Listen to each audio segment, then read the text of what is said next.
get a chuckle out of hearing people say God's a lie.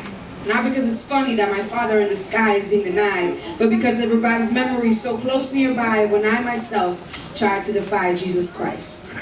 How unwise, my eyes were shut by the devil in disguise, but to my surprise, God began to answer all my whys, and he silenced all my cries by singing soothing lullabies. He gave rise to a joy that never dies, regardless of the issues that may arise. But allow me to rewind to a time stored in the back of my mind, and when all my beliefs were confined to only what I could see with my own eyes. An atheist father and a Christian mother who didn't really know Christ never served me of godly advice. Instead, I sat with my dad, poking fun of it all, I guess kind of like Saul before he was Paul. Amused by these sheep so deeply enthralled by phony pastors, such actors, and to their script the church a convenient benefactor, kneeling to some invisible master. What a human disaster. My best friend was a believer and I simply harassed her, although I realized my comments not once surpassed her. But soon thereafter, my life made an unexpected shift. And out of my control, all my emotions began to drift. Wicked spirits of hate began to unfold in my soul. And after a while, these tormenting feelings for too long untold took their toll.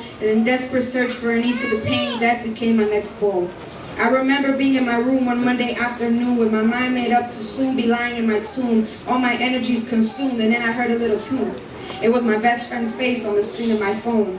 Strained and hesitant, I answered with a groan. I guess you could tell by my desolate tone, because she immediately asked, "Hey Meena, what's wrong?" At first I didn't even want to speak, but something in the air made me so weak, and tears began to flow down my cheeks as I tried to explain all the things that were driving me insane. The venom that was running through my veins so inhumanely drained, and while in agony there I lay, ever so softly I heard my friend say, "Hey Meena, I know you don't believe, but maybe you should pray." Pray? I said. "I don't know how." She said, "Just get on your knee and talk to God like you're talking to me now. You'll see he'll hear. No matter how far you pushed him, he remains near, don't you fear. He's more real than what to you he may appear."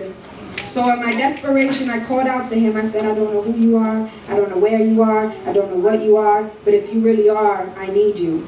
That night I actually slept. Such a beautiful sensation. And the next day me and my mother went to church where we received our salvation. This is why I smile when I hear others' confrontations about God being nothing but a faulty fabrication created by some sort of congregation in search for an explanation for the earth, all of its creations and our own respiration. But how can you be so naive when every single day of my life I find new reasons to believe, more things he has achieved, all of which you could receive but choose the easy way out.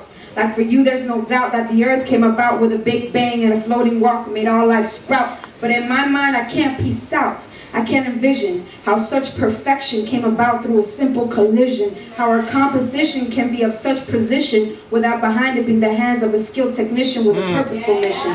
Have you not seen the waterfalls 2,000 feet high, or the raging volcanoes out there in Hawaii, the beaches in Dubai, the clouds in the sky, the metamorphosis of a caterpillar into a butterfly? I guess your master's degree makes it difficult to see past the debris of human infirmity. It seems to be, at least to me, that we have too many trying to disprove God with a PhD, but you can't outsmart me that created you entirely. The fingernails on your hands, of your hair, every strand. Your mom said you were a mistake, she lied, you were planned. Maybe not my man, but my him who's greater than, and who loved you so much that he sent his holy lamb to withstand the pain of your sin, nailed against his skin. And history is history, not a work of fiction. His crucifixion ain't no prediction. He died on that cross to save us from sickness and addiction, our conviction, emotional affliction. How dare you spend your hours searching for biblical contradictions?